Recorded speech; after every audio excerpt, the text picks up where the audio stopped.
Voy a desactivar mi cámara. Lo voy a desactivar para que pueda presentar. Y voy a presentar mi pantalla para que vean una presentación. Ahí infórmeme, por favor, si ya la pueden ver.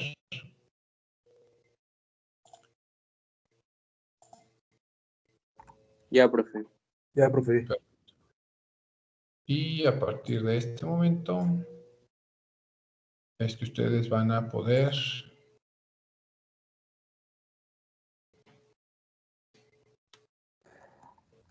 verla.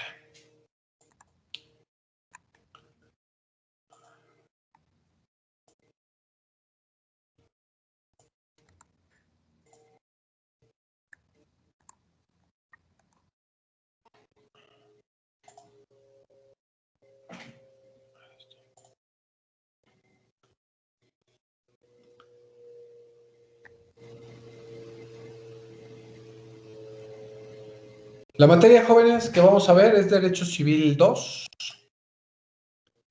Por ahí me hacían las correcciones necesarias cuando la subí. Es Derecho Civil 2, jóvenes. Previo a este análisis Derecho Civil 2, necesitamos acotar, pues previamente, ¿qué es el derecho?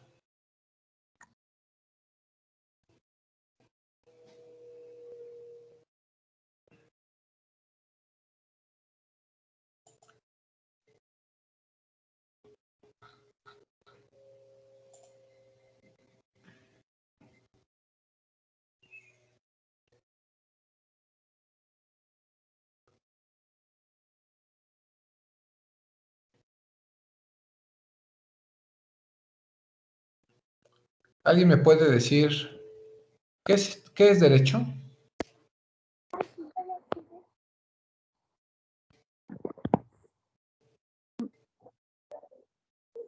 Yo, profe, si me lo permite. Sí, adelante, adelante. Usted tome la palabra. Gracias, profe. Es el conjunto de normas jurídicas creadas por el Estado para regular la conducta del hombre en sociedad. Ok. ¿A quién más le gusta esa conceptualización que amablemente nos hace su compañero? A mí, solamente, bueno, yo agregaría la palabra externa, la conducta externa del hombre en sociedad. ¿Por qué? A ver, platíqueme por qué. Porque, pues, es algo que estás haciendo en el momento, ¿no? Por ejemplo, si lo piensas, no quiere decir que porque tú pienses, pues hacer algo quiere decir que se convierta en un delito, entonces tienes que hacerlo externo o realizarlo para que se pueda decir que lo estás cometiendo. Eso es correcto. Acuérdense que el periodo intercriminis, que es ese momento en el que estamos pensando, pues no es regulatorio, o bueno, al menos no la regula el derecho. ¿Qué ciencia regula ese periodo de pensamiento?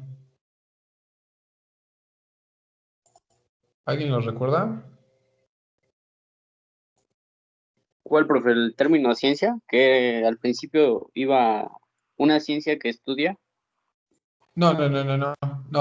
De lo que dice su compañerita Jessie, menciona que ella agregaría este término de externo, porque ella asimila que el momento en el que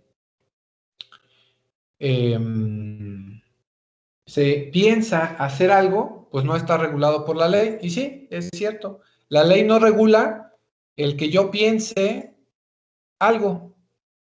Eso no lo regula el derecho. ¿Qué ciencia regula el pensamiento? ¿Sería la psicología? Es correcto, la psicología. Porque nadie va a regular que yo esté pensando en matarlos, ¿verdad?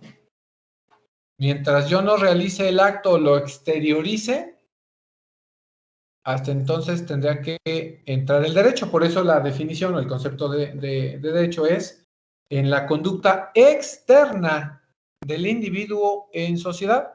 Pero no solamente habla de el exteriorizar el actuar, sino que además de exteriorizar la conducta, también dice que es ante la sociedad. Entonces, si ahorita yo estoy desnudo en mi casa, estoy cometiendo una falta, quiero decir que no lo estoy. Pero ¿qué pasará si estuviera en mi casa desnudo? ¿Qué pasaría? Pues nada, ¿no, profe? Es propiedad privada. Correcto, tampoco pasaría nada.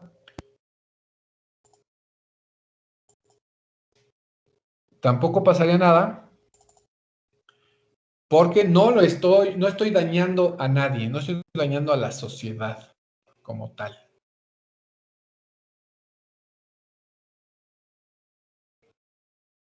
Ahora, al principio manifestó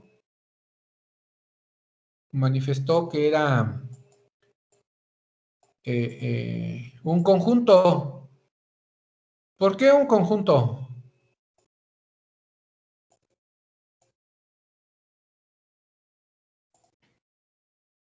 Porque son varias y no Profe, son... yo ahí recuerdo,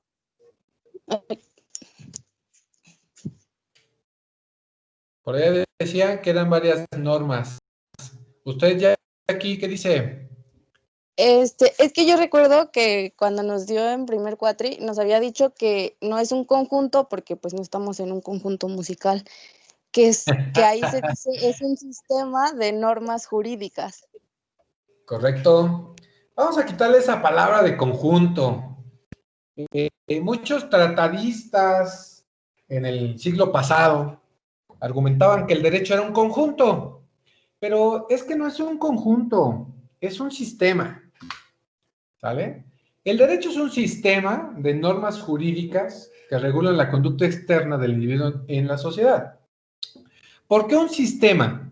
Bueno, porque se une de varias ciencias, de varias ramas, para regular estas conductas que podemos tener o que pudiésemos tener como individuos o como personas. Por eso es que el derecho es muy, pues, ¿cómo les diré?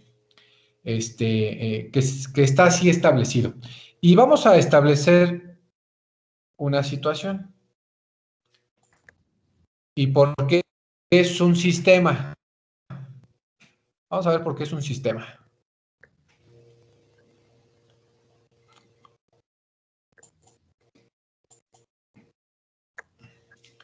Antes de que se me olvide, como si ya supieran, ¿verdad? Pero ya saben cómo evalúo, ¿no? Ya saben cómo evalúo.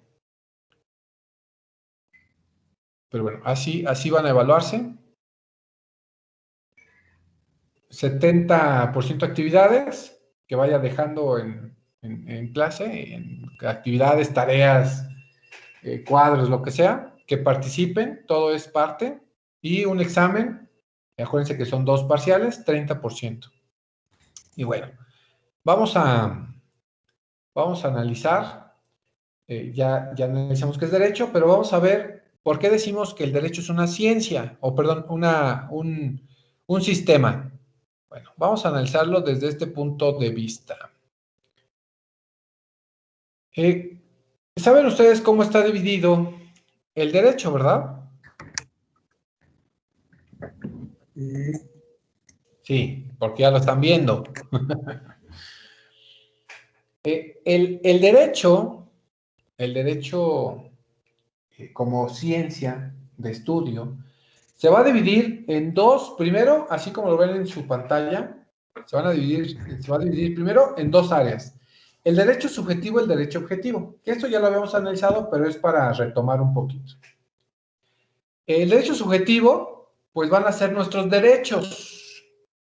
Los derechos que nosotros tenemos por el solo hecho, ojo, por el solo hecho de ser personas. Y de acuerdo al primero constitucional, por el hecho de estar en el territorio nacional. Estos son los derechos que nosotros adquirimos por el solo hecho de ser mexicanos, de ser personas y por estar dentro del territorio. Esos son los derechos subjetivos. ¿Cuáles?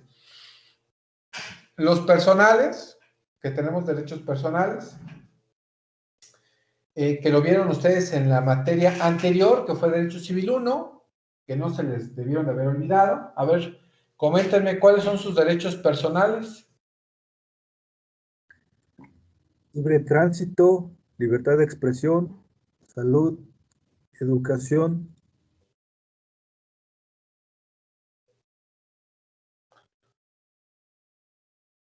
¿Qué más? Más.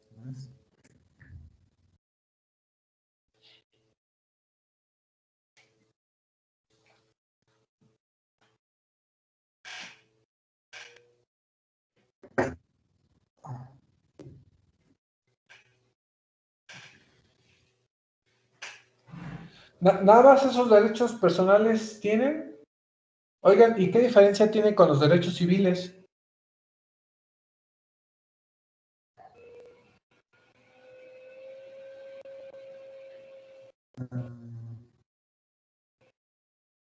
Bueno, es que los derechos civiles se dividen en dos, ¿no, profe? En el personales y los patrimoniales. Ok. Y los personales pues, son los de libre tránsito, libertad de expresión, salud, educación. Y los patrimoniales son los de los reales y los de crédito. Ajá. Oye, ¿y los políticos? De votar y ser votados. Ok. Bueno, entonces, establecemos algo en conjunto. Los derechos subjetivos son los derechos que toda persona tiene por el hecho de ser persona y por el hecho de estar en una ciudad, en un país. ¿Sale? Vamos a englobarlos así. Que nuestra Constitución hoy los decide a partir del 2011, 2008, 2011, decide nombrar los derechos humanos. Ahí están, esos derechos se llaman subjetivos, porque ahí están. ¿Quieren ustedes verificar cuáles son? Ahí están. ¿Cuántos son? Muchos. Bastantes. Ahorita si quieren les enseño cuántos derechos podemos nosotros llegar a tener. Ahora, son subjetivos porque no necesariamente los debo de traer conmigo, sino que pues están dispuestos en la ley y en caso de que me hayan vulnerado o me hayan violado un derecho, yo puedo solicitar la reinstalación, ¿no? por decir alguna situación. Ahora, cuando hablamos de los derechos objetivos, aquí vamos a establecer qué son las normas de derecho que van a estar ahí dispuestas para nosotros, que en caso de que me hayan violado o me hayan vulnerado un derecho subjetivo, yo voy a tomar esta norma de derecho, que son de derecho interno, se refieren a las nacionales, de derecho externo, se refiere a las internacionales, y que están ahí para que yo las ocupe para restablecer ese derecho subjetivo que me fue vulnerado o me fue violado. Dentro del derecho interno está dividido en derecho público, derecho privado y derecho social. Dentro del derecho público, bueno, pues nosotros podemos tener pues un sinfín o un sinnúmero de normas, ¿no? ¿Recordarán ustedes cuáles?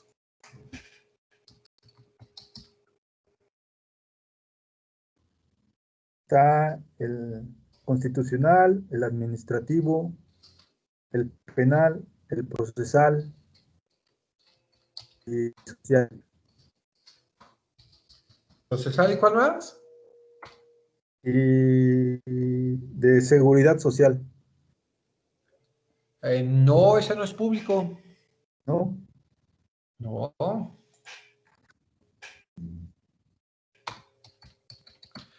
¿Qué diferencia tiene una rama de derecho público y una rama de derecho privado y una rama de derecho social?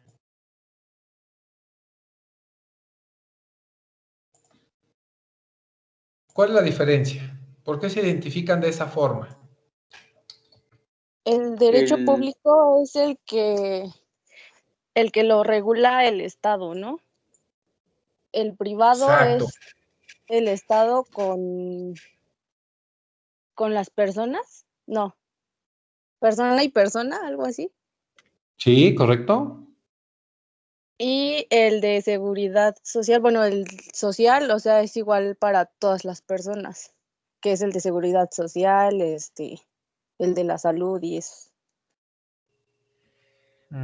Por ahí sí. A ver, nada más me falló en el social.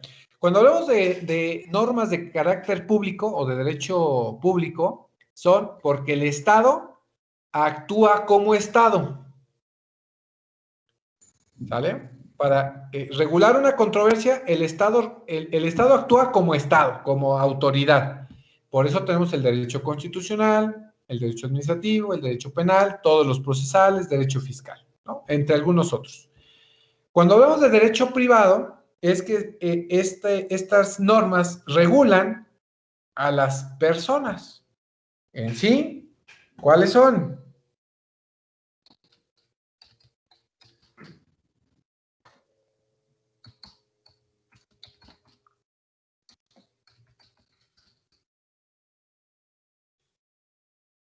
En este supuesto, nada más vamos a manejar 3. Las normas de carácter mercantil, las normas de carácter civil y ahora esta nueva disposición, las normas de carácter familiar. Son las que se regulan de acuerdo al derecho privado. ¿Por qué regulan? A las personas. ¿Sale? Las personas. Usted o yo, como nosotros. También personas morales. ¿Sale? Pero es como personas. Que también vieron en el curso pasado quiénes son personas, las civiles y las jurídico-colectivas, ¿sale? Ahora bien, cuando hablamos de normas de carácter social, hablamos igual de 3 áreas, que cuando hablamos del grupo social, hablamos de los grupos vulnerables. Grupos vulnerables está el derecho laboral, tenemos al derecho agrario y tenemos el derecho de la seguridad social, ¿sale? Son las áreas que van a regular esta situación, ¿sale? Entonces, decimos nosotros, vamos a decir que este derecho subjetivo lo vamos a agregarle aquí algo.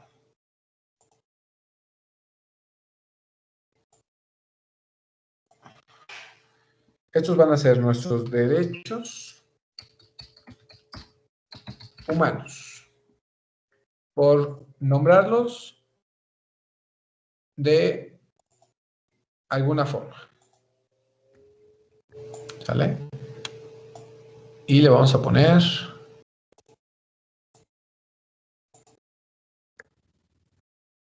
una flechita.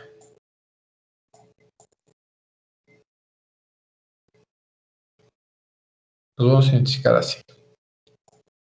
Estos son nuestros derechos humanos. Y en caso de que nos sea vulnerado un derecho, nosotros vamos a ocupar el derecho objetivo para que nos restablezcan estos derechos humanos. Y para eso necesito esta maquinaria jurídica, este sistema de normas jurídicas que están establecidas en el derecho objetivo para que nos regulen o nos restablezcan nuestros derechos. Por eso es que se llama sistema. Y siempre les hago este comentario para que no se les vuelva a olvidar. Sistema, así como la maquinaria de un reloj, que es un sistema, todas los engranes funcionan adecuadamente, perfectamente. Así es el derecho objetivo. Conforme al derecho subjetivo, todo engrana. Entonces, así todas las materias o todas las ramas del derecho, todas estas ciencias, van engranadas unas con otras para que el derecho, pues, sea ese sistema que van a regular esa conducta de esa persona en su actuar exteriorizado ante la sociedad. Por eso es que se llama sistema, ¿sale? Por eso es que se llama sistema. Ahora bien, para nosotros poder saber qué normas, porque pues, ya sabemos cuáles son, necesitamos saber, pues, de dónde vienen. ¿Es correcto?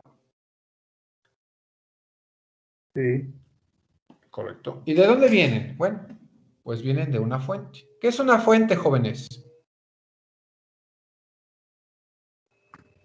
¿Es de donde emana algo? ¿De dónde emana De algo? donde Correcto. emana, de Oigan, donde surge. ¿cuántas fuentes de derecho existen? 3. 3. A ver, ¿cuáles son? Bueno, las reales, las históricas y... Hoy del otro no me acuerdo. A ver, ¿va bien? Reales, históricas y la más importante, ¿alguien que le ayude? Formales. Las formales, correcto. Las fuentes de derecho son 3, las fuentes reales, las fuentes formales y las fuentes históricas. Vamos a empezar por las más fáciles. ¿Qué son las fuentes reales? ¿Qué son, No me digan cuáles.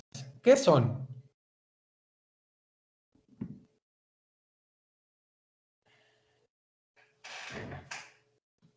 ¿Son de donde se basan para hacer las leyes? Sí. ¿Qué más? ¿Qué más me puede decir? Es que todas las fuentes, en sí las 3, pues es de donde se basan para formar las leyes. Pero ¿cuáles son? ¿Qué son? ¿Qué son las fuentes reales? ¿Qué es una fuente real? Yo se lo digo. A ver, dígame. Son los sucesos o situaciones que se dan en un grupo social. Correcto.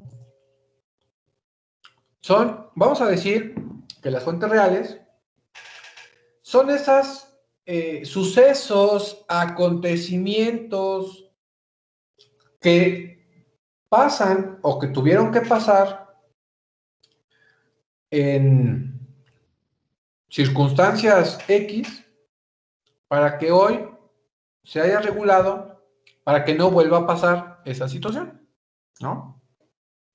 Y cualquier situación, cualquier hecho que haya pasado en cualquier momento de la historia, de la vida de una nación o de un lugar, se pueden tomar. Ahora, ya me dijeron qué son. Para nuestro país, ¿cuáles son las fuentes reales más importantes para hoy tener nuestras leyes como las tenemos hoy? ¿Cuáles son? Ahora sí, ¿cuáles son? Son la conquista, la independencia y la revolución. Correcto. ¿Se van a quedar como fuentes reales?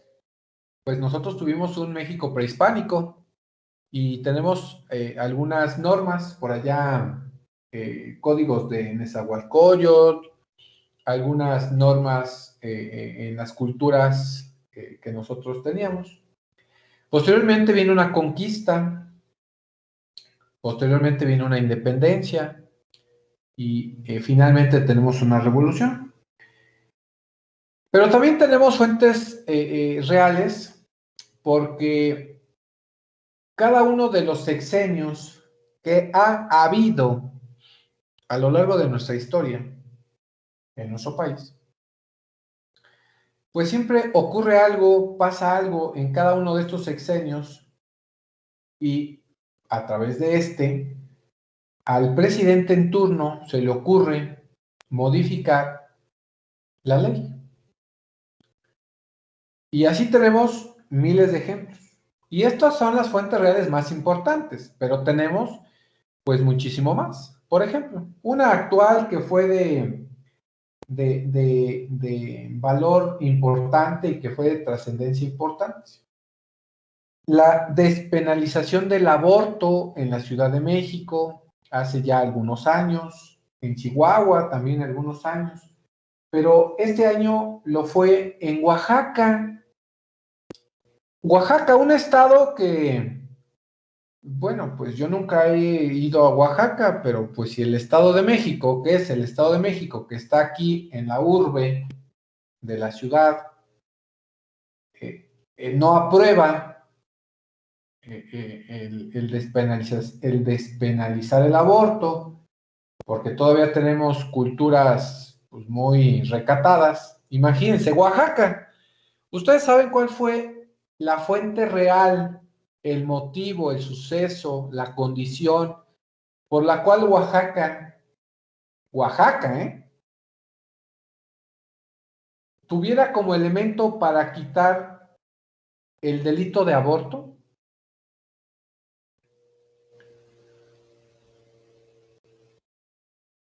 A ver, juristas, estudiantes del derecho, ¿ustedes por qué creen que como fuente real, un hecho, un suceso, tomara Oaxaca para despenalizar el aborto? Para que hoy ya no fuera un delito ir a abortar o abortar en Oaxaca. ¿Ustedes saben o por qué creen que pasó? Y fue la misma condición para la Ciudad de México y la misma situación, fuente real, ese hecho, que por el cual pues hoy estos estados quitaran el delito de aborto.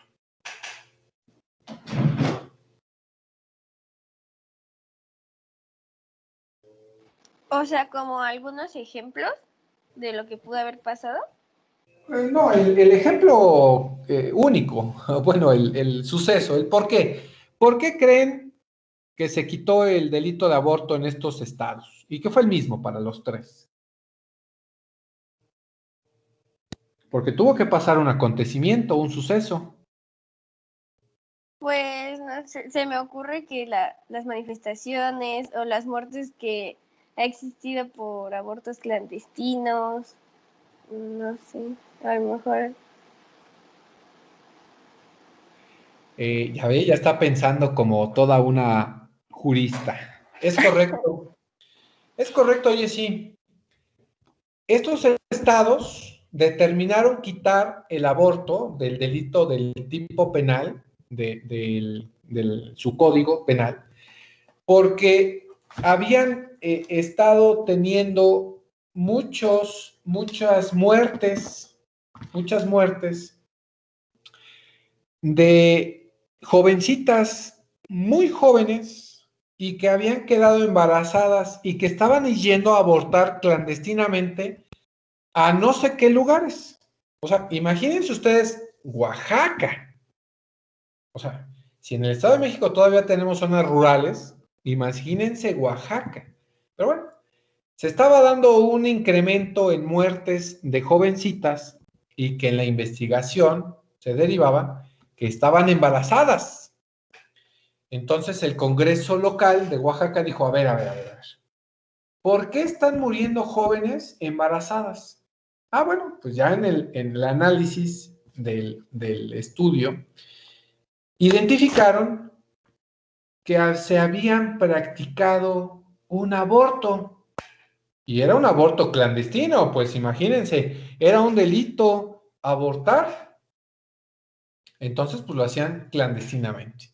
Entonces, así como pasó en Chihuahua, hace ya algunos 10 años, 12 años, no recuerdo la fecha exacta, así como pasó en la Ciudad de México y que había incremento de muertes de señoritas jóvenes a temprana edad y que habían quedado embarazadas, dispusieron que esos acontecimientos, esos hechos, era preferible que si aún de todos modos estaban abortando, pues que mejor se legalizara y que en vez de haber clínicas o lugares clandestinos, bajo qué procedimientos, quién sabe, y que tampoco quisieron investigar, pues se derivó que existieran clínicas especializadas para que si una persona, mujer embarazada, no quisiera continuar con el embarazo, pues fuera bajo estándares de pues sanidad, calidad, médicos y lo que ustedes quieran, se realizara el aborto.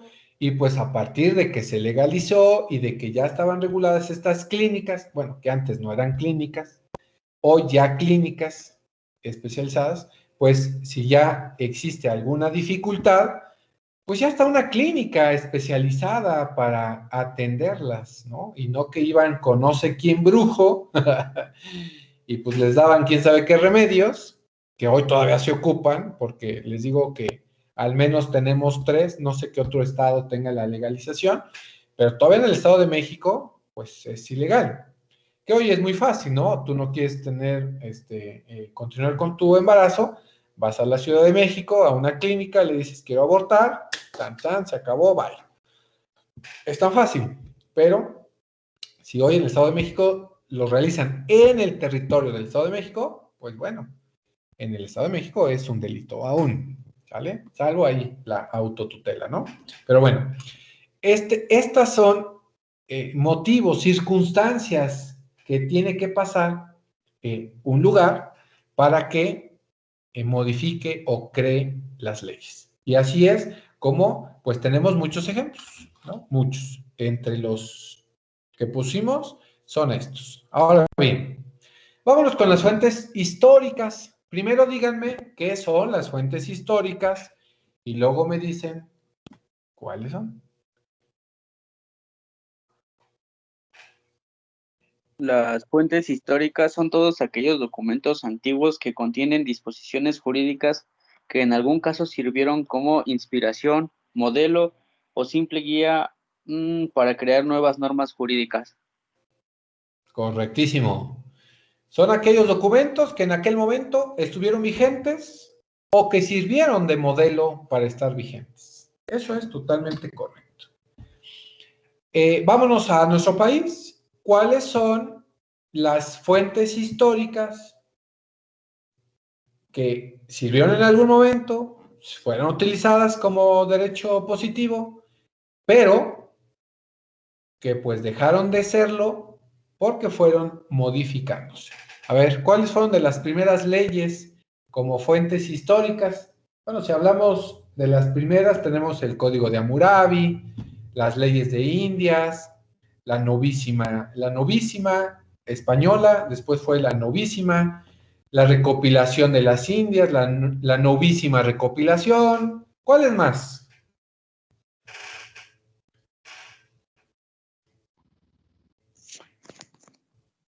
Las constituciones, la de 1824 y 1857. Correcto. ¿Cuál más? ¿Cuáles más?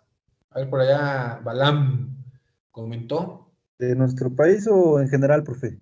De nuestro país, para no salirnos tanto. Ah, ok. La del... Ay. No, ya se me fue la onda. O sea, aquí tenemos estas.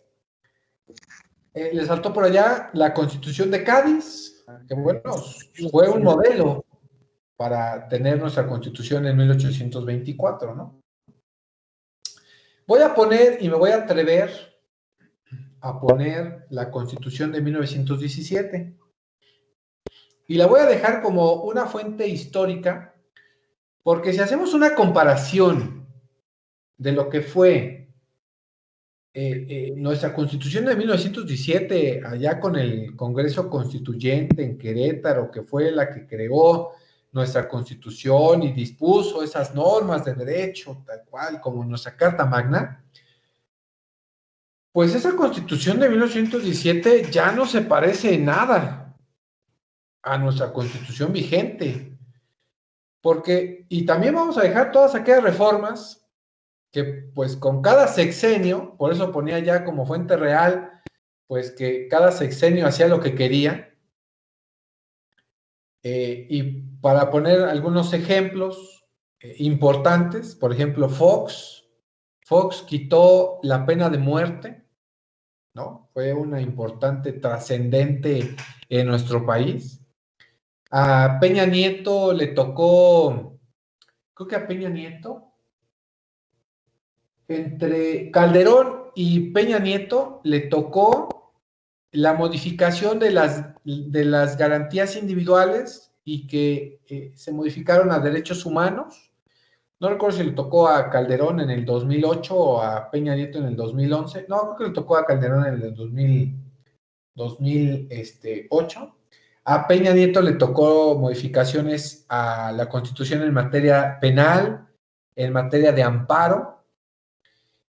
A este individuo, por no decirle otra cosa, a nuestro presidente actual, le tocó lo de la reforma laboral, lo de le tocó también lo de los tratados internacionales, el TEMEC, entre algunos otros.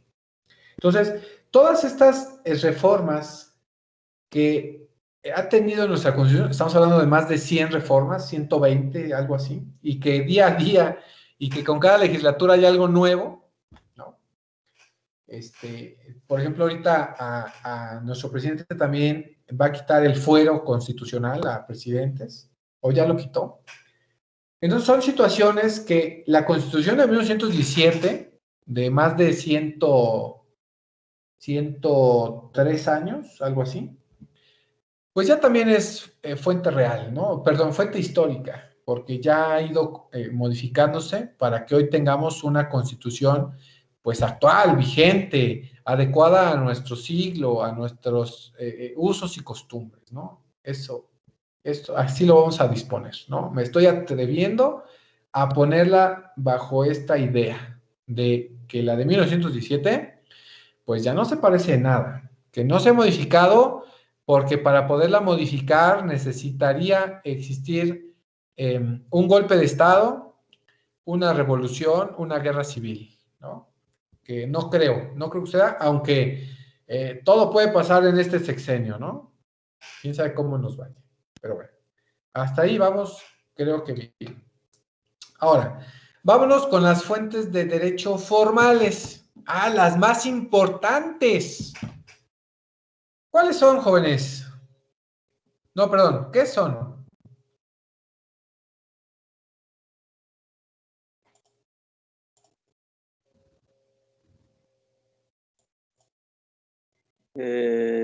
Son los procedimientos mediante los cuales se llegó a la creación de la norma jurídica, ¿no? Exacto. Son esas normas bajo las cuales, pues, tuvieron que pasar ciertas circunstancias para que hoy tengamos nuestras normas tal cuales hoy las conocemos. Ahora bien, ¿cuáles son? Les voy a ayudar, son 5.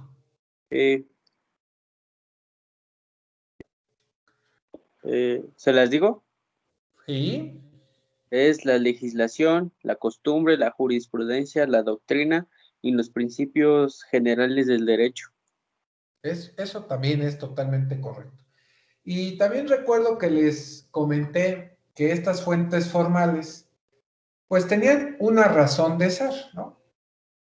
Y que cualquier norma que hoy tengamos, ojo, cualquiera, que hoy tengamos como derecho positivo, es decir, que esté vigente, tuvo que haber pasado en algún momento por cada una de estas etapas, que les vamos a llamar etapas, de estas fuentes formales.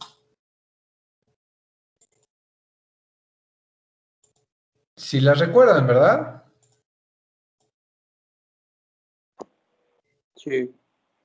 Es decir, ya voy a dejar de utilizar este triángulo de Kensel, porque Kensel lo utilizó o se utiliza, aunque Kensel tampoco lo utilizó, para jerarquizar, pero no lo podemos utilizar para jerarquizar, aunque lo vamos a ocupar de molde, nada más.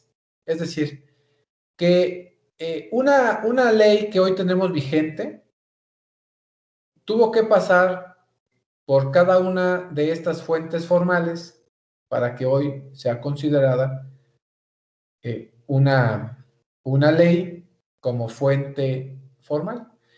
Y quiero decir que esta ley pues fue evolucionando, y si nosotros evolucionamos una ley, cualquiera que sea, pues ya tuvo cierta vida en cada uno de estos momentos. Quiero decir que toda ley nació y se originó de un uso y costumbre. Esto es algo importante que nosotros debemos de, pues, mencionar, que esta ley, pues, fue tomada de, perdón, aquí, de un uso y costumbre, ¿no? Lo vamos a poner aquí. Este uso y costumbre, decíamos que al evolucionarlo, al hacer un estudio, bueno, pues lo vamos a volver pues una doctrina, que es ese estudio, por ese doctrinario del derecho. Y de esa doctrina nosotros la vamos a pasar pues al órgano legislativo. Recordarán ustedes que la única forma de crear una ley pues es hacer ese estudio, que fue de la doctrina, que fue del uso y costumbre, y la vamos a pasar al órgano legislativo, que va a utilizar el famosísimo IDASPI, se acordarán ustedes de ese IDASPI, y que va a crear la ley, ¿no? Por el órgano legislativo, artículos 71, 72 y 73 constitucional, y que al hacer esa ley, pues ya saben que nuestros legisladores, pues no son unos, pues, estudiosos del derecho, y pues no sé qué estudian, y que hacen las leyes por hacerlas, y que ahora para poder descifrar la ley, interpretar la ley, pues lo hacen a través de una jurisprudencia, que en su significado de la jurisprudencia, pues es esa interpretación de la ley. Por eso es que va por encima de la ley. Y pues esa interpretación de la ley, por decirlo así, pues lo hace a través de los principios generales del derecho. Y estos también están regulados. Ustedes recordarán dónde está regulado este orden de ideas. ¿Recuerdan dónde está regulado? Este orden de ideas de que la ley está en esta escala, y por arriba de la ley está la jurisprudencia, y por arriba de la jurisprudencia están los principios generales del derecho. ¿Recuerdan dónde está regulado constitucionalmente? Es decir, que yo no me lo estoy inventando.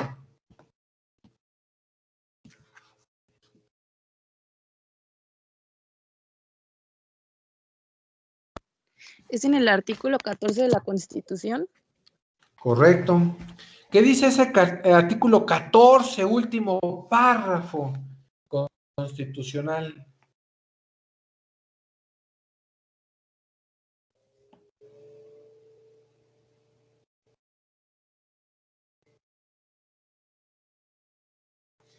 ¿Qué dice? Bueno, se los voy a leer. Aquí tengo mi Constitución y dice: en los juicios del orden civil, la sentencia definitiva deberá ser conforme a la letra, conforme a la letra de la ley. ¿Sale?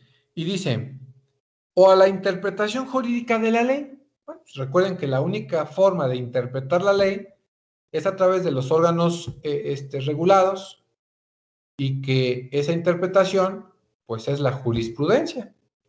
Y luego dice: y a falta de la ley o a falta de la jurisprudencia, se fundará en los principios generales del derecho. ¿Y qué son los principios generales del derecho? No es más que los criterios lógico-jurídicos que van a emitir las autoridades responsables de resolver un asunto en particular a través de la ley, a través de la experiencia y a través de el caso en particular. Esa es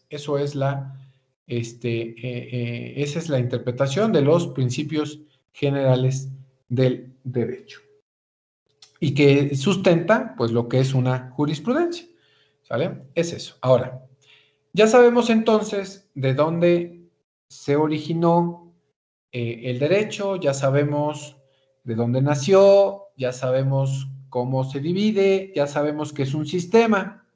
Ahora, la materia de obligaciones va a regular, como lo vimos en la división del derecho, pues el derecho civil es parte del derecho civil. El derecho civil se divide en cuatro áreas.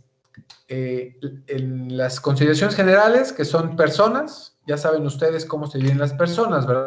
Eso lo vieron el curso pasado. Eso ya lo saben, ¿verdad? Si se acuerdan, que son las personas.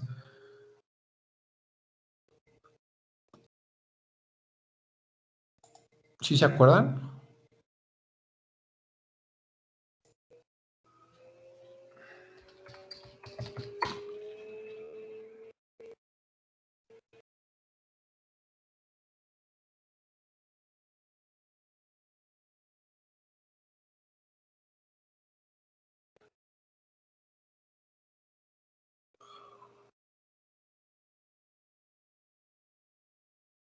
Ese silencio, gran silencio, ¿es un no? Personas físicas y personas morales. Ok. Estoy buscando una infografía.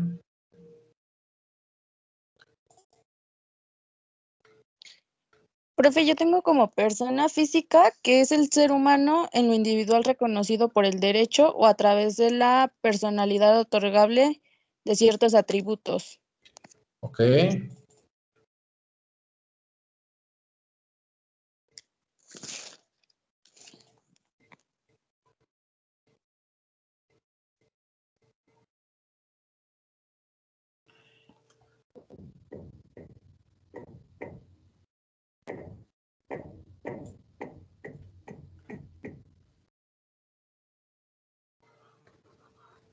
Estaba buscando una infografía, pero no la encuentro.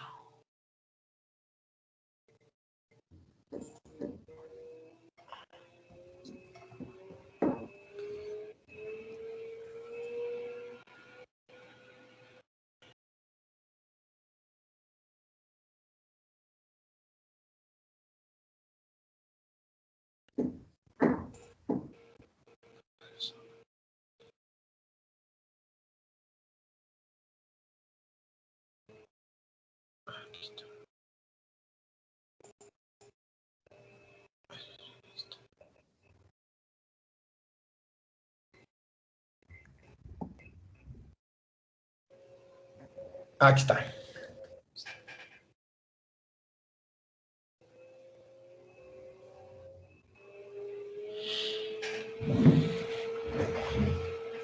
Aquí está. Esta es la infografía de personas. Ojo. Las personas se clasifican en dos, ¿vale? De acuerdo al artículo 2.1 y 2.9 del Código Civil. En el 2.1 sabemos que es una persona física. Y sí, decía, comentaban ustedes, que es el ser humano, tal cual. Por el simple hecho de tener presencia o acredite personalidad, ¿no? Identidad, ¿sale? Esto es una persona física, ¿sale? Esta persona física tiene personalidad y tiene legitimidad, ¿sale? Muchas situaciones, ¿no? Tiene derechos, ¿no? También. Las personas morales, también identifiquemos que las personas morales, hoy reguladas en el artículo 2.9, nos dice que son constituidas por grupos de individuos a las cuales el derecho va a considerar como una sola entidad, solo que hoy no se llaman personas morales. De acuerdo al Código Civil del Estado de México, nos dice que ya no son morales, ahora son jurídico-colectivas. Pero ojo, les voy a leer por allá el artículo transitorio que lo dice. El artículo transitorio, cuando se reformó esta ley en el 2001, ahorita les digo exactamente.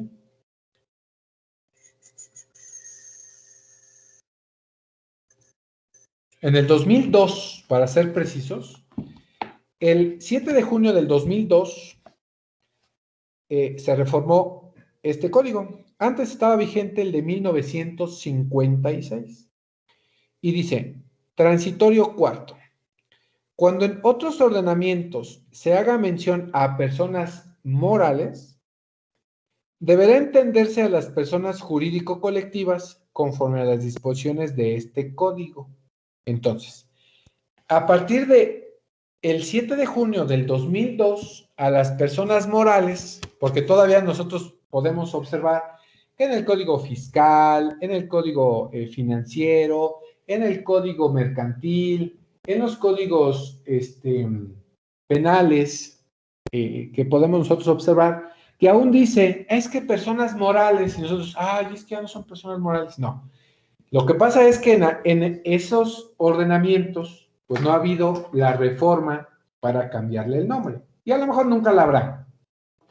Pero el Código Civil del Estado de México indica que en el territorio mexiquense, cuando hablemos y que nos digan que es una persona moral, hasta en laboral todavía, ¿quién viene por la moral? Bueno, porque en la Ley Federal del Trabajo menciona todavía a las personas morales. Pero pues entendamos que son una persona moral, es lo mismo que una persona jurídico-colectiva.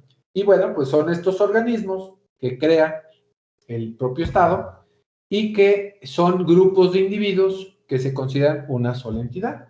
Asociaciones, sociedades, organizaciones políticas también, de asistencia, todas aquellas son pues personas jurídicas colectivas, lo que hoy conocemos como empresas también, ¿no? Ahora, el hecho de ser personas, pues el hecho de ser personas, consideramos que son sujetos de derecho, ¿no? Y al ser sujetos de derecho es porque tienen una personalidad.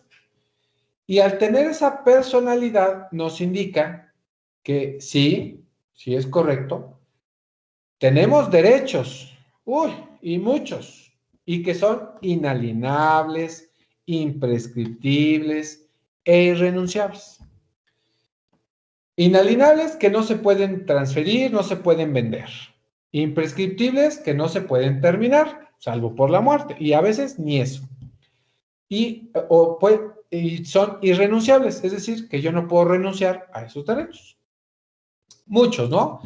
Honor, dignidad, crédito, prestigio, una vida privada, libre de violencia, con la libertad de mi imagen, de mi voz, que tenga yo un nombre o un seudónimo, una nacionalidad, que tenga una cultura, una familia, que tenga una identidad, un origen, un domicilio, que tenga presencia estética, que tenga amistades, que tenga familia, que tenga bienes. Esos son mis derechos, pero indica que el hecho de ser persona y ser sujeto de derecho, pues ¿qué creen? También tengo obligaciones, ¿sale? Y también tengo obligaciones en la medida que también tengo derechos. Así como tengo derecho a una vida, también tengo una obligación de respetar la vida de alguien más. Así como tengo el derecho de tener bienes, tengo la obligación, pues, de pagar un impuesto por tener esos bienes. Y pues están dispuestos en distintas leyes. El hecho de pagar impuestos está en la Constitución, artículo 31, fracción cuarta. Entonces, así como nosotros podemos tener derechos por el simple hecho de ser personas sujetos de derechos reguladas en la ley, pues también tengo obligaciones, ¿sale? Entonces, tengo esas obligación de respetar no solamente a las demás personas, sino al círculo con el que yo estoy, viviendo, ¿sale? Entonces, esta luego se las publico, esta infografía, porque quería llegar a este punto, las obligaciones.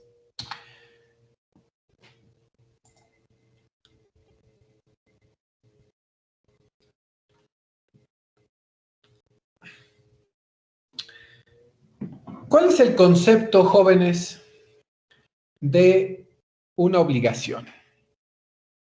¿Cuál es un concepto? ¿Qué creen que sea una obligación, jóvenes? Pues es algo que sí o sí tenemos que hacer.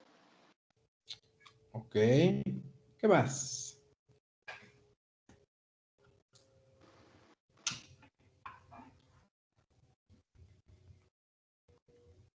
¿Qué más? ¿Qué más?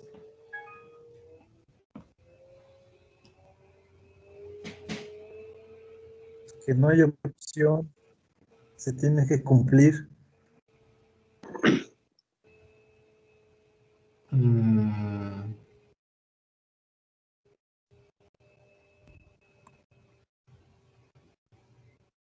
¿Qué más? Aquí es una relación jurídica entre dos o más personas físicas.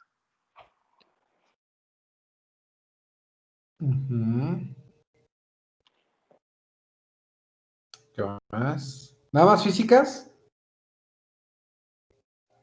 No, profe, y jurídicas. Ajá, bueno.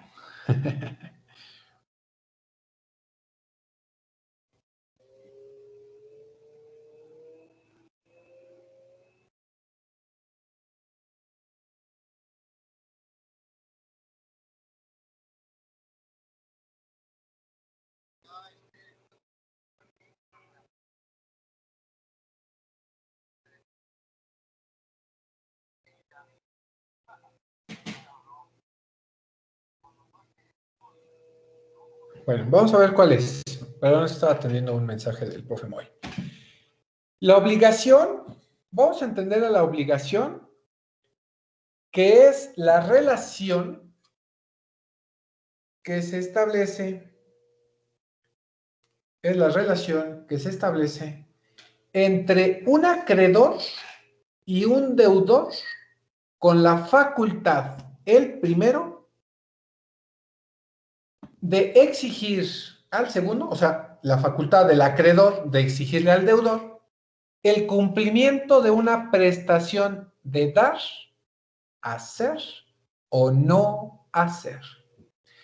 Y este concepto de obligación está regulado en el artículo 7.1 del Código Civil del Estado de México. Ahora, perdón, tengo una duda. Voy a buscar el Código Civil para ver si sigue vigente este, que yo creo que sí. Un segundo. Un segundo.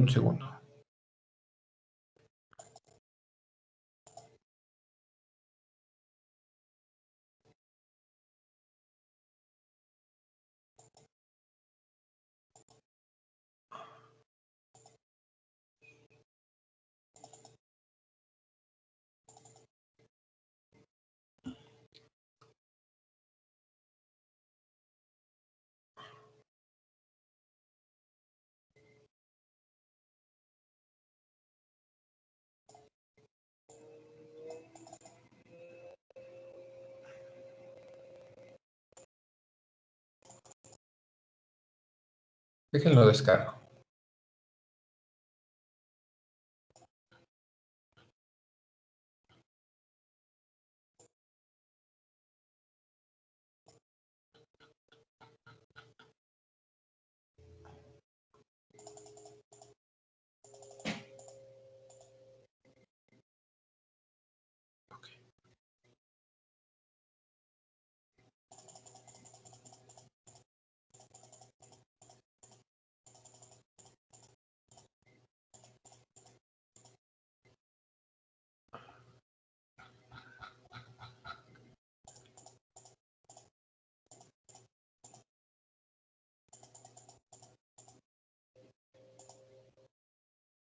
Ok.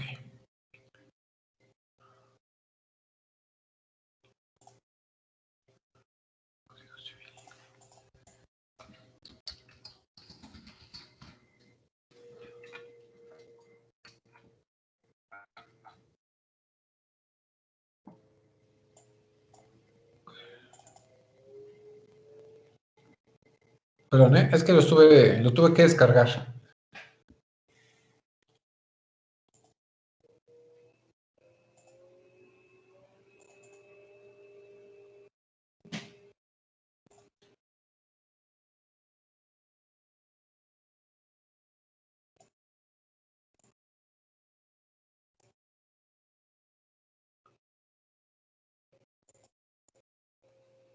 Ahí está. Y dijimos que era el artículo 7.1.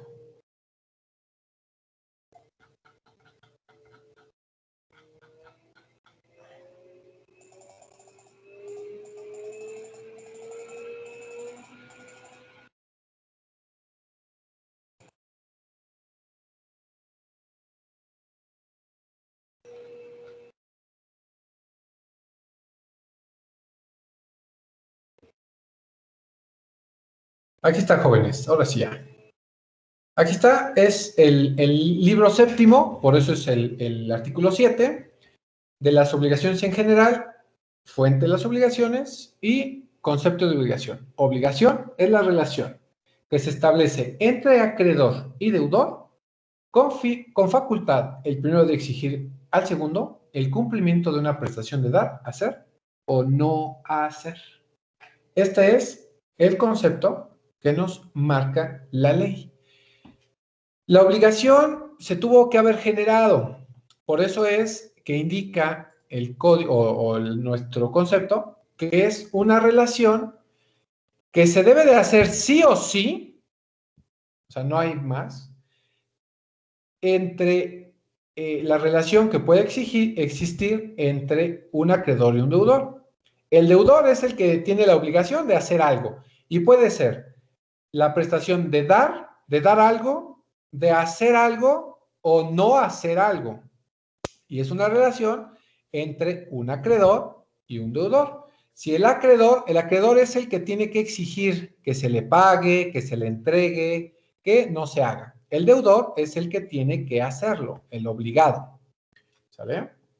Ahora bien, ¿cuáles son los elementos que nosotros vamos a encontrar en la obligación? Es decir, ¿cuáles son los elementos que va a tener esta obligación?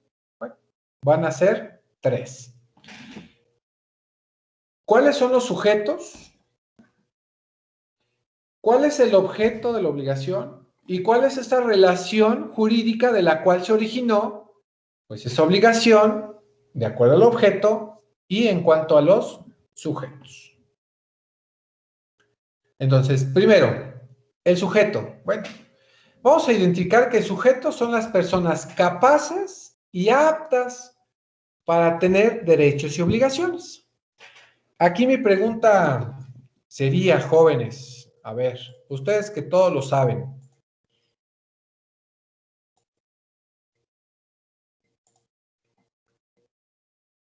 ¿quiénes son los sujetos? ¿Quiénes son los sujetos para que son capaces?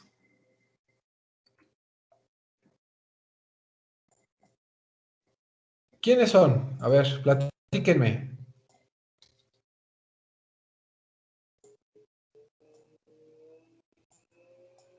¿Quiénes son?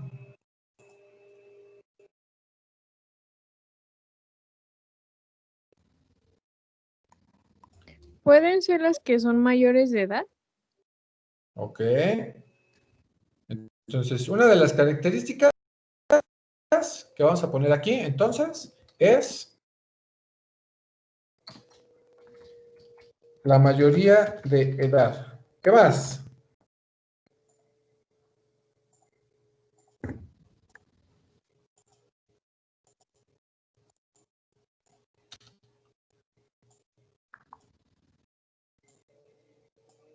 Puede ser personas que tengan la percepción de lo que es bueno y malo Dejémoslo así como la mayoría de edad. ¿Le gusta? A No, ver, porque hay personas que son mayores de edad, pero no tienen. Te digo que hay ok, personas que son mayores de edad, pero no perfecto. tienen ese razonamiento, profe. Pueden ser Ok, las personas que están malitas, ya, ¿no? ya le entendí. Entonces, ¿cómo podemos disponer de esa situación? Vámonos al artículo 2.1. ¿Qué nos dice de esta situación? Aquí está. Entonces, el 2.1 nos dice que es una persona física, es viable, a quien se le atribuye. Entonces, que tenga capacidad de gozo y de ejercicio. ¿Le gusta?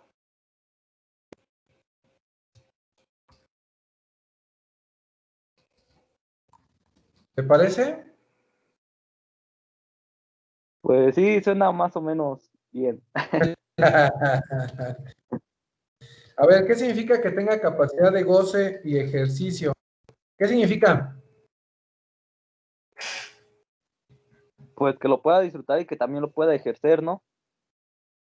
Que sea capaz. ¿Cuándo se adquiere la capacidad de goce? A ver, otra situación.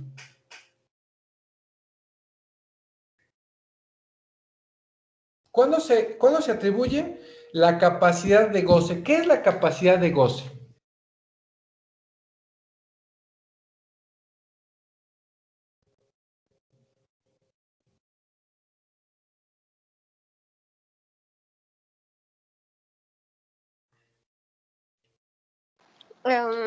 O sea, que lo puede, pues, tener, ¿no? O sea, como puede tener derechos ¿Desde qué momento usted tuvo derechos, Jessie?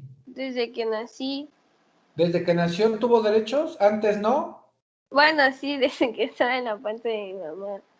¿Cuál es ese derecho que usted tuvo desde que fue concebida? El de vivir. ¿Y qué cree? Que es el derecho máximo, vivir.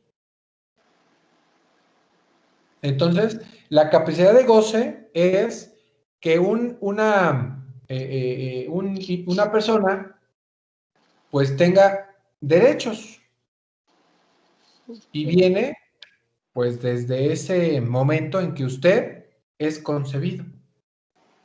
Se considera que es ser humano desde que nace, sí, pero antes de nacer usted ya tuvo derechos. ¿Sale? Ok, Ahora, ok. ¿cuándo usted tiene la capacidad de ejercicio? Capacidad de ejercicio. Ajá. ¿En qué momento usted tuvo esa capacidad de ejercicio?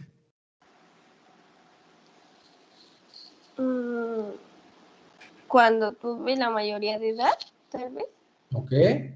Usted tuvo la mayoría de edad a los 18 años y a partir de ese momento usted pudo ejercer los derechos por sí misma. ¿Sale? Decían por allá, es que hay personas que a lo mejor están en estado de interdicción. ¿Qué será la palabra que le faltó a su compañero? El estado de interdicción. ¿Qué es el estado de interdicción? Cuando una persona no puede, pues, valerse por sí mismo, ¿no? O sea, así como dijo mi compañero, de que pues tenga alguna enfermedad o algo y necesite de otra persona para poder, realizar muchas cosas. O así. Sí, es correcto. Entonces, estas personas que están en estado de interdicción es porque no pueden ejercer por sí sus derechos y por lo tanto, si no pueden ejercer sus derechos, pues por lo tanto tampoco son personas aptas y capaces para atender sus obligaciones. Por eso es que hay restricciones a la personalidad. Entonces, estos sujetos que pueden o son la base del elemento de la obligación, son personas capaces y aptas para tener derechos, pero también obligaciones. Si bien es cierto una persona que a lo mejor tiene una enfermedad, puede gozar de sus derechos, pero tiene restricciones a la personalidad. ¿Qué quiere decir? Que aunque cumpla 18 años, pues no puede ejercer por sí mismo sus derechos y por lo tanto tampoco sus obligaciones. Nosotros, que a lo mejor nos consideramos aptos y capaces, pues podemos realizar nuestro derecho o nuestra capacidad de ejercicio y por lo tanto sí podemos ejercer nuestros derechos y nuestras obligaciones. Entonces, el sujeto entendámoslo como eso, que tenga la mayoría de edad. Hoy en el Estado de México nos exige que para tener la capacidad de ejercicio y tengamos la mayoría de edad es a los 18 años forzosos. Que tengamos la capacidad de goce y ejercicio y que no tengamos restricciones a la personalidad. Es decir, que no tengamos la minoría de edad, 18 años, menor a 18, y que estemos en estado de interdicción, que son aquellas incapacidades que no podemos ejercer una personalidad jurídica y que necesitamos de un representante legal, de un tutor, para poderlo hacer, porque finalmente sí lo podemos hacer, pero quien nos debe de autorizar, pues es un tutor o un representante legal. Profe, tengo una duda. Sí, adelante. Bueno, es que yo no sé, pero por ejemplo, las personas que entran a la cárcel llegan a pues perder ciertos derechos, ¿no? Igual. Sí, y también de ejercicio. Entonces, pero ya no se les deja de considerar como pues sujetos o ciudadanos, ¿o sí?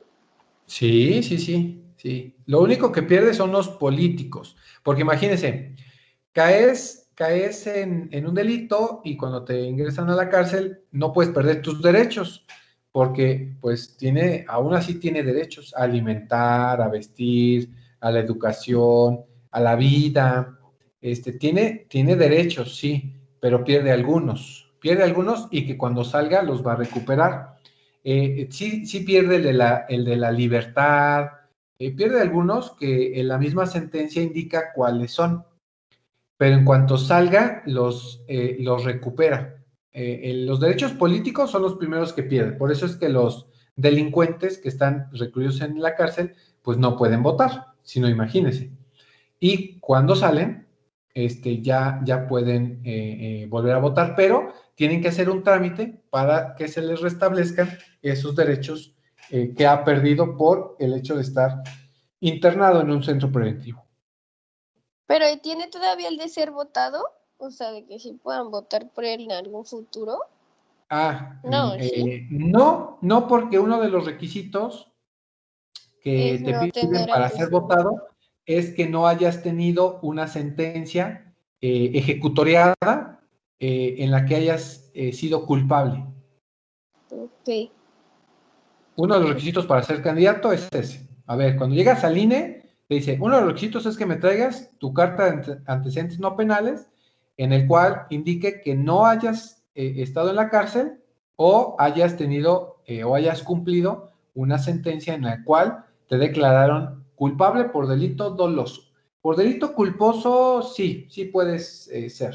El delito culposo, ya cuando vean derecho penal, creo que ahorita empiezan a tener derecho penal, ¿no? Sí, después de estas 3 materias. Después de esos 3, perfecto. Entonces, ahorita, ¿cuál llevan ahorita? Disculpen. Constitucional 2 y ahorita creo que nos toca teoría del proceso. Ok. Cuando ustedes identifiquen en la materia penal, identificarán que existen delitos dolosos y delitos culposos. Bueno, y a lo mejor hasta me toca a mí darles esa materia.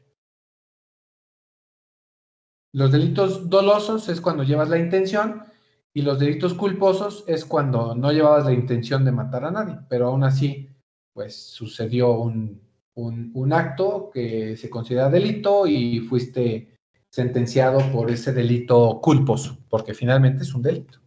Pero ya lo veremos más adelante. Entonces, el primer elemento para regresar a nuestra materia es el sujeto y que los sujetos indica, además de esta situación, que los sujetos que intervienen es porque pueden realizar algún acto jurídico que pues tiene derechos y obligaciones.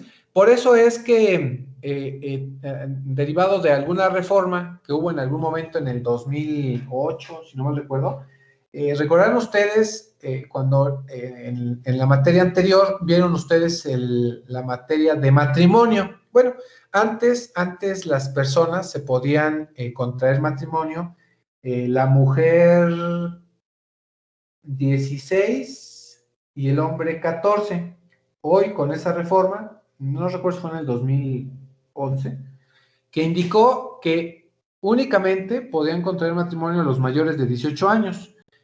Precisamente por esto, porque si se casaban antes, pues no eran sujetos de obligación.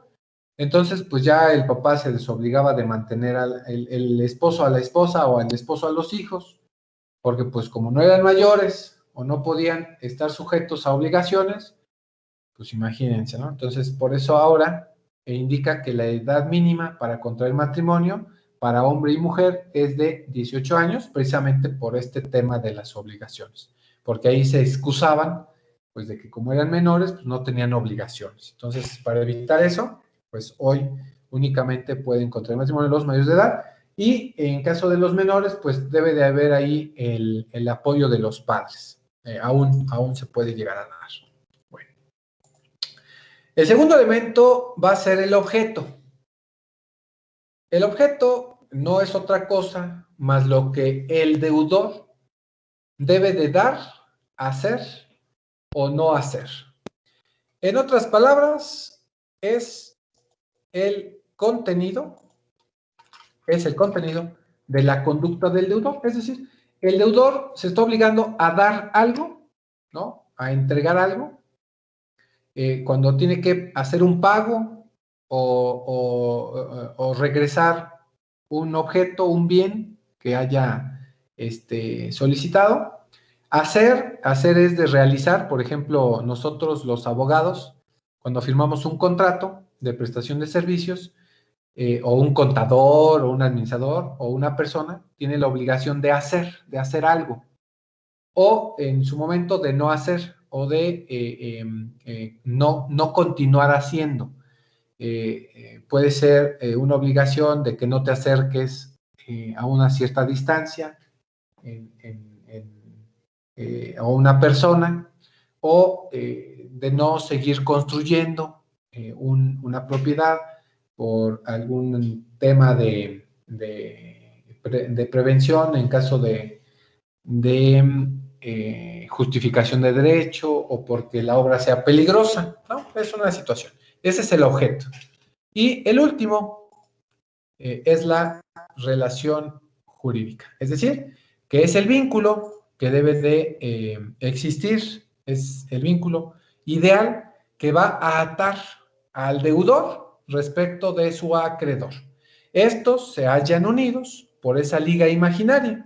Bueno, y sin embargo, en los orígenes del derecho romano y el derecho germánico, el ligamento que ataba al deudor frente a su acreedor no solo era conceptual, sino real. Bueno, si nos vamos a historia en derecho romano, como ustedes pudieron haberlo analizado, en derecho romano, el tema de las obligaciones, si un deudor no pagaba al acreedor, el deudor se volvía su esclavo. Ah, no me pagas con lo que quedamos, me pagas con horas hombre. Y si al convertirse en esclavo, el acreedor, en el derecho romano y bien en orígenes del derecho germánico, indicaba que si no pagaba, el acreedor podía disponer de la vida. Ah, ¿no me quieres pagar? Te vuelves mi esclavo, y siendo mi esclavo, pues te voy a matar por la deuda que tienes conmigo. Entonces, esa ligadura, pues se volvió, pues, no imaginaria, sino real, ¿no? En nuestros días, bueno, pues sí hay una liga, puede ser un contrato, un pagaré, un convenio verbal, alguna situación, y pues esa es la relación, es un vínculo que se generó entre el acreedor y el deudor, y el deudor va a estar atado por esa ligadura, que pues sigue siendo imaginaria, pero pues hoy acuérdense que el papelito habla. Entonces pues que haya un contrato, un convenio, un título de crédito, un pagaré, algo que exista. Esa es en cuanto a de dónde se originó esa obligación. ¿Por qué se originó esa obligación? Un préstamo, no sé, un accidente, unas lesiones, pues es eso, ¿no? Esa liga, ese vínculo que va a atar al obligado a hacer, pagar o dejar de hacer con el acreedor, ¿sale? ¿Dudas?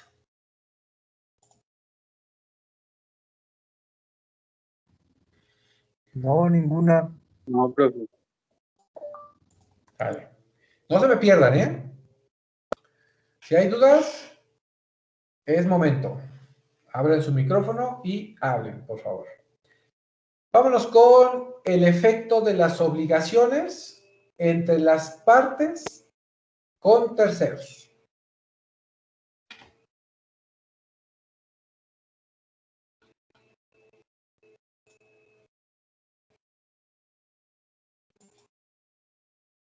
Y bueno, la obligación, los efectos de la obligación es de que va a producir efectos.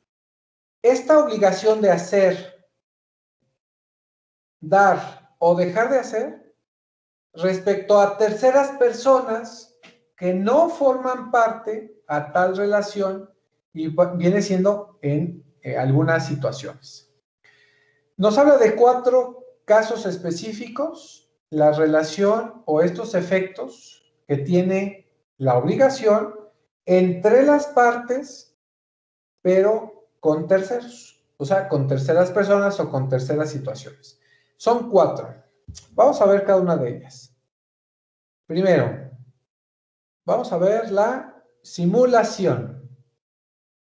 Vamos a analizar la simulación y la simulación consiste en la simulación aparente en un contrato, es decir, dar a un acto jurídico determinado una apariencia que no está adecuado con la realidad.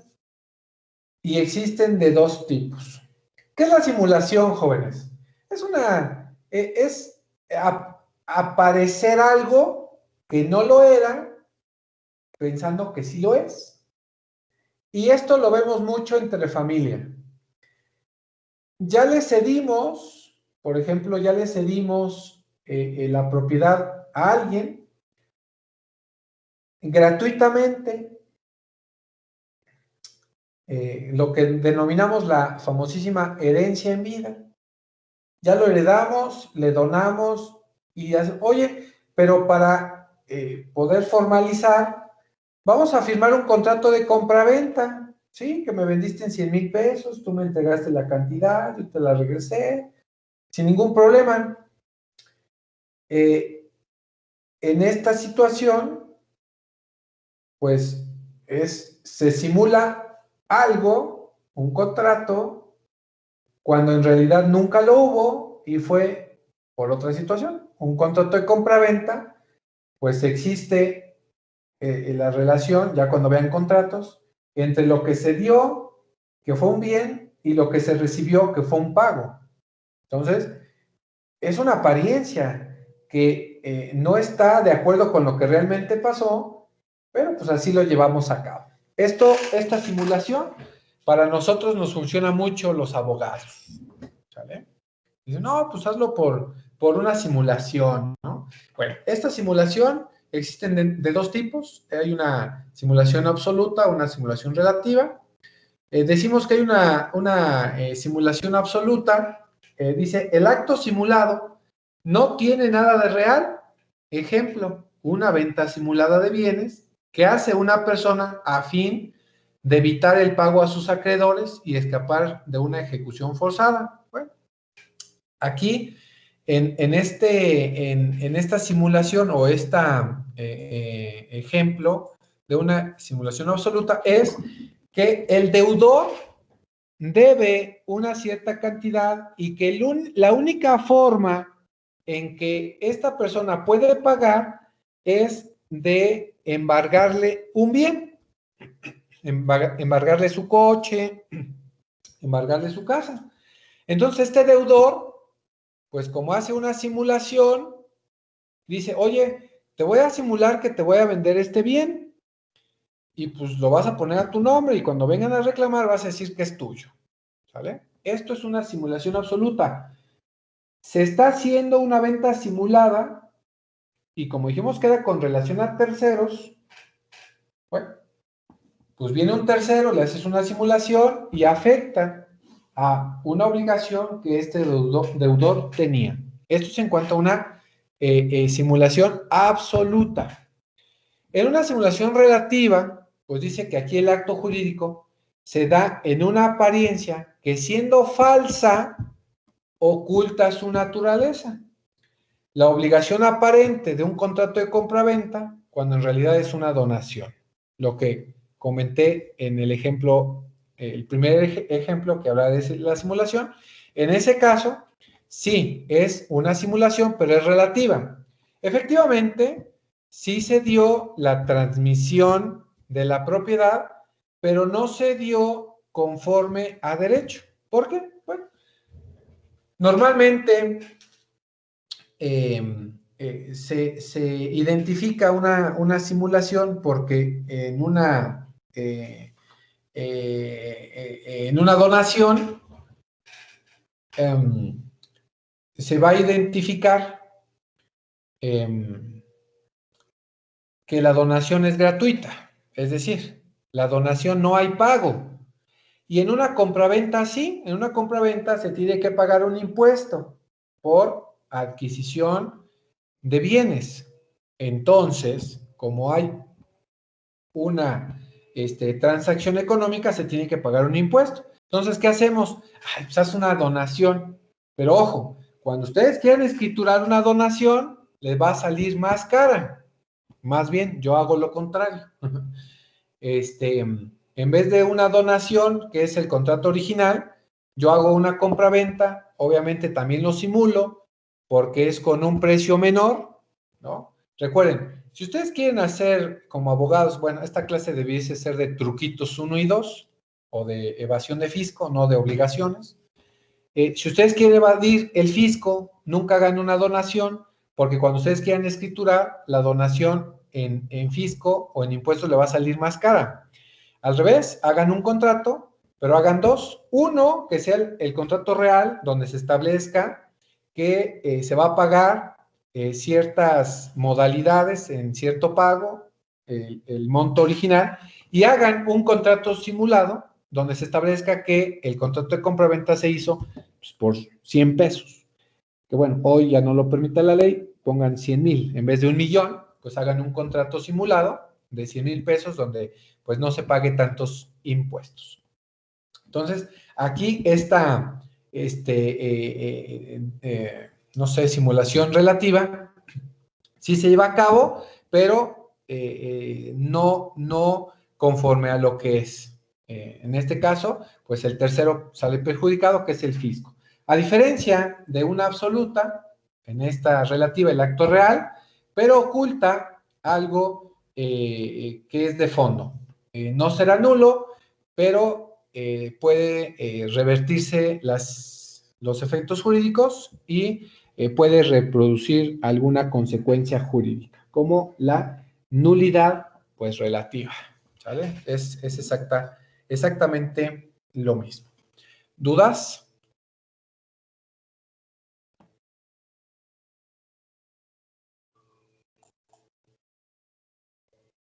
No hay dudas, No, ¿verdad? Bueno, antes de que se me olvide, primera actividad. Si no, se me va a olvidar.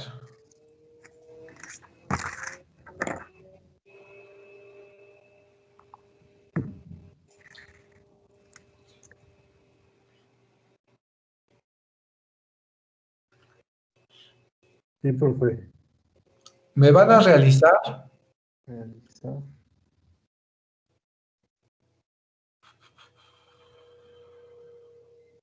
una infografía. No, mejor un cuadro conceptual.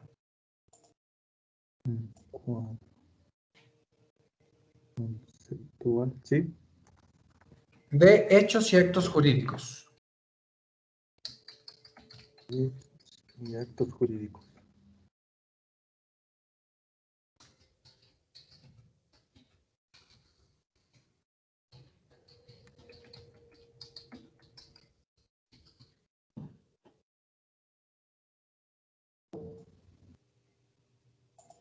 Y va a ser del artículo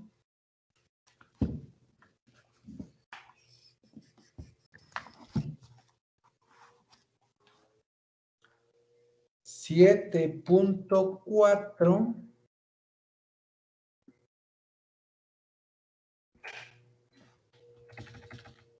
al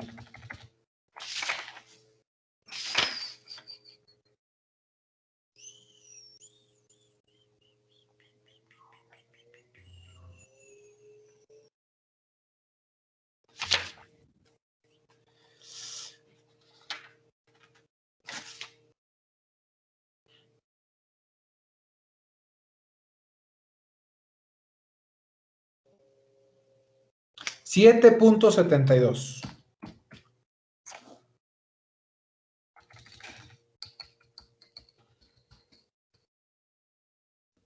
¿7.72, profe? Sí. Del Código ¿Civil? Civil, ¿verdad? Sí. Y la van a entregar de hoy en 8. A las... Antes del sábado, ¿no? Tempranito. Sí, antes del sábado, pero tienen como límite el sábado a las 10 de la mañana.